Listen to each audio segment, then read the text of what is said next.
बातें मैं आपको बता करके आपकी समातों से रुखसत होने की कोशिश कर रहा हूँ। ये तो माँ बाप की अजमत थी, ये तो उनका मर्तबा था। लेकिन जब हमारे यहाँ किसी का इंतकाल होता है, रस्म रिवाज के नाम पर हम बड़े बड़े खुराफात करते नजर आते हैं। रस्म रिवाज के नाम पर बड़े बड़े खुराफात करते नजर आते हैं। जब किसी का इंतकाल होता है तो हम ये तसव्वुर करते हैं 8 मसले हैं। हजरत तवज्जो फरमाएंगे, हजरत कहीं मुझसे मसला बताने में गलती होगी तो हजरत इस्लाह भी फरमाएंगे। इसलिए हजरत के सामने मैं इन बातों को रखना चाहता हूँ। जब किसी का इंतकाल होता है, सबसे पहला तसव्वुर ये होता है कि उस घर के अंदर 3 दिन तक चूल्हा नहीं जलाया जाएगा, तीजे तक तवा नहीं चढ़ेगा। सबसे पहली ये खुराफात है।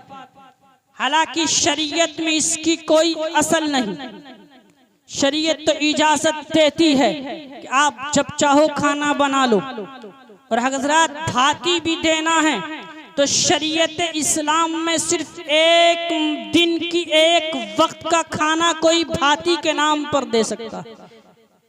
ये इंतजार करना कि तीजे तक कोई और खिलाए, इस्लाम इसकी इजाजत नहीं देता। इस्लाम में ये है कि सिर्फ एक वक्त का खाना कोई और खिला दे, दूसरे वक्त आप अपने मकान में अपने घर में पका करके खुद खा सकते। 3 दिन तक किसी के मोहताज बनने की जरूरत नहीं, किसी का इंतजार करने की जरूरत नहीं कि फला साहब आएंगे, कहेंगे कि हमारे घर से दोपहर का खाना आएगा या शाम का खाना आएगा। इस्लाम ये कहता है कि सिर्फ एक वक्त का खाना अगर कोई अपनी मर्जी से देना चाहता है और वालिदैन को खिलाना चाहता है तो एक मर्तबा एक वक्त का खिला दे, उसके बाद वो खुद पका करके अपने घर खाए। दूसरी बात, जब हम किसी को मैयत को नहलाते हैं तो उसके बालों में कंघा किया जाता है। हालांकि इस्लाम ये कहता है मैयत को तकलीफ से बचाया जाए, उसको अजियत न पहुंचाई जाए, उसको तकलीफ से बचाया जाए। और जब कंघे से आप उसके बाल काटेंगे, जब रूह निकलती है आपको अंदाजा नहीं है कितनी तकलीफ उसे होती है। उसके बालों में कंघा न किया जाए। दूसरा मसला यह है कि उसके बालों में कंघा न किया जाए, उसके आंखों में सुरमा भी नहीं लगाया जाए। तीसरा मसला यह है, चाहे वो मर्द हो या औरत हो, उसकी आंखों में सुरमा न लगाया जाए। सुरमा लगाने से आंखें खोलेंगे, सलाई उसकी आंखों में डालेंगे, उससे भी उसे तकलीफ होती है।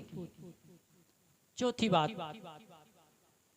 कभी जब मुहर्रम आता है, शबे बारात आती है तो हम अरफा करते हैं।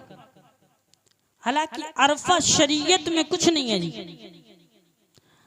अरफे का कोई कॉन्सेप्ट शरीयत में नहीं है। अरफा 9 जिलहिज्जा को बकरा ईद से एक दिन पहले जो हाजी हज करने के लिए जाते हैं, मैदान अरफात में ठहरते हैं, उस दिन को अरफा कहा जाता है। मुहर्रम में नहीं, कोई अरफा नहीं है जी इस्लाम में, ना ही शबे बारात में है। और ये अरफा हम करते हैं एक दिन पहले मुर्दों की फातिहा लगाएंगे। भाई शबे बारात में 14 को तो लगती ही है, फिर 13 को लगाने की जरूरत क्या है? इसे अरफा नाम देने की जरूरत क्या है? और फिर हजरत मेहमानों को कहा जाता है, वो आएंगे अरफे के दिन, उन्हें बुलाया जाता है। कोई सूजी लेकर के आता है, कोई दाल लेकर के आ जाता है, कोई कुछ लेकर के आता है, और कोई कुछ लेकर के ना आए तो कहते हैं भाई ले खाली हाथ आ गई, कुछ लेकर के नहीं आई, खाली हाथ आ गई, अरफे में आई है। इसका इस्लाम में कोई कॉन्सेप्ट नहीं है, इस्लाम में इसकी इजाजत नहीं है। फातिहा दिलाना इस्लाम में जायज है, जब चाहो, जिस दिन चाहो, जिस वक्त चाहो, जिस चीज पे चाहो दिला सकते। लेकिन इसे अरफे का नाम देना गलत है, चूड़ियां तोड़ना। जब किसी बीवी का इंतकाल होता है, किसी खातून का इंतकाल हो जाता है और वो खातून शादीशुदा है, तो मसहरी पर रख करके देवर उसका हाथ पकड़ करके भाभी की चूड़ियां तोड़ता है।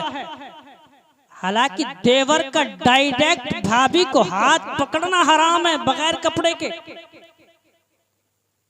फिर उस पर चूड़ियों तोड़ना, चूड़ियां एक माल है, उस माल को अपने हाथ से जाय करना ये इसराफ है, ये गुनाह अलग।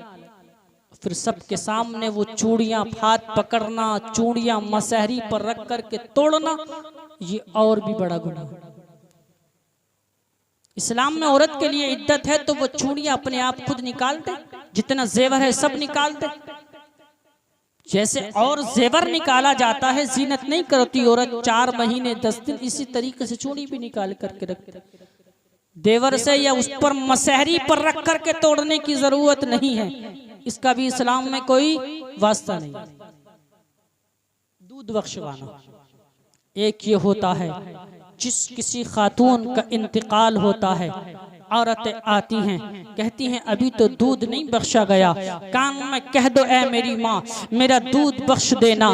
कभी कोई कहता है खाला से बख्शवा लिया जाए, लेकिन हजरात मैं बताता हूँ ये दूध पिलाना हर औरत का अपनी औलाद पर उसका हक है कि वो 2 साल तक अपनी औलाद को दूध पिलाए। ये तो माँ हक अदा करती है, उसे भी बख्शवाने की जरूरत नहीं है।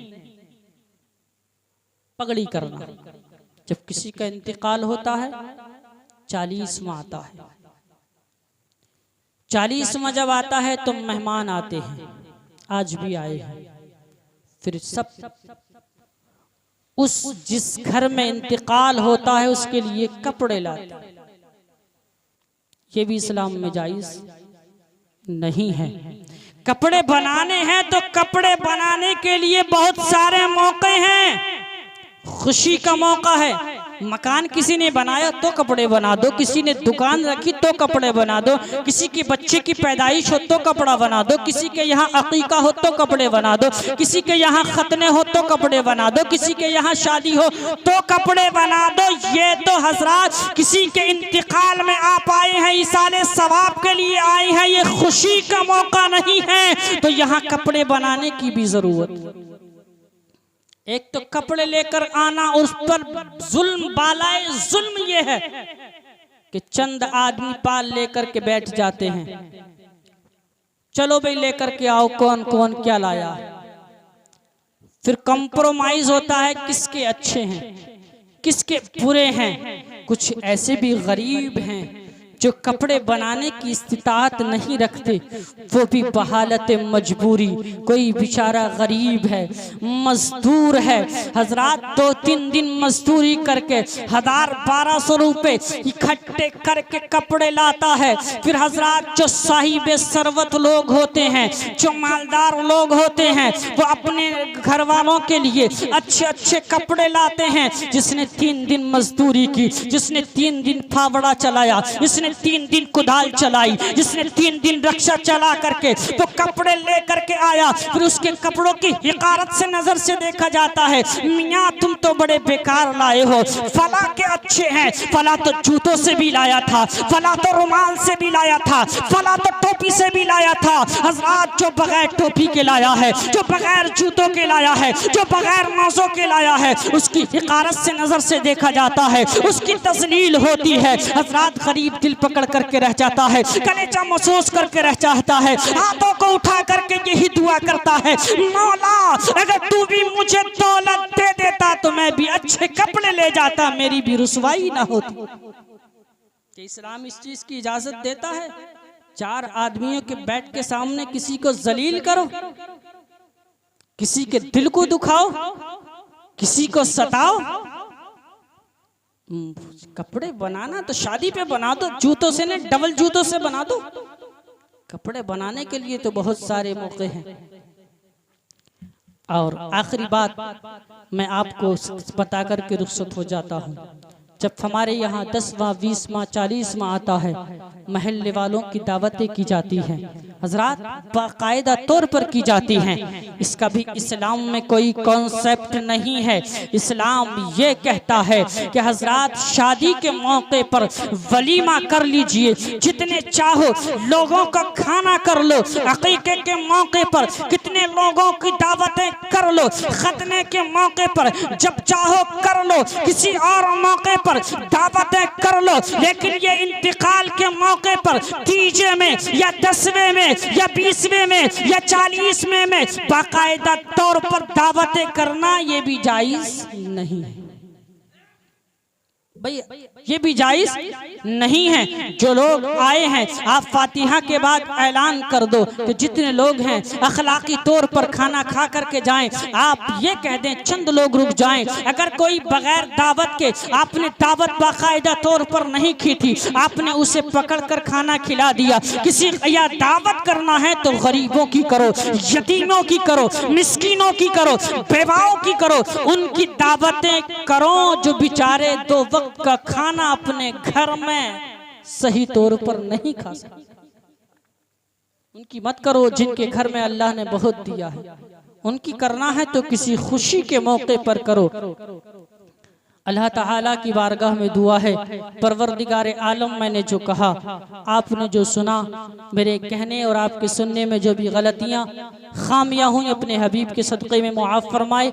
मैंने जो कहा आपने जो सुना, हम सबको उस पर अमल करने की तौफीक अता फरमाए। हर समत अपने खून की रमक छोड़ जाऊंगा, मैं करबला का फिर से सबक छोड़ जाऊंगा, जहनों की तीरगी को मिटाने के वास्ते परवाज़ी फ़िज़ा का हक छोड़ जाऊंगा, कदम की खाक आंखों का पानी छोड़ जाऊंगा, मैं दरिया हूँ बहाव में रवानी छोड़ जाऊंगा। मुझे मालूम है किसी दिन तेरी दुनिया से चला जाऊंगा, पर अपनी कहानी छोड़ जाऊंगा। रात बाकी बात बाकी, जिंदा रहे तो मुलाकात बाकी। फमा अलैना इल्लल बलागुल मुबीन। अस्सलामु अलैकुम व रहमतुल्लाह।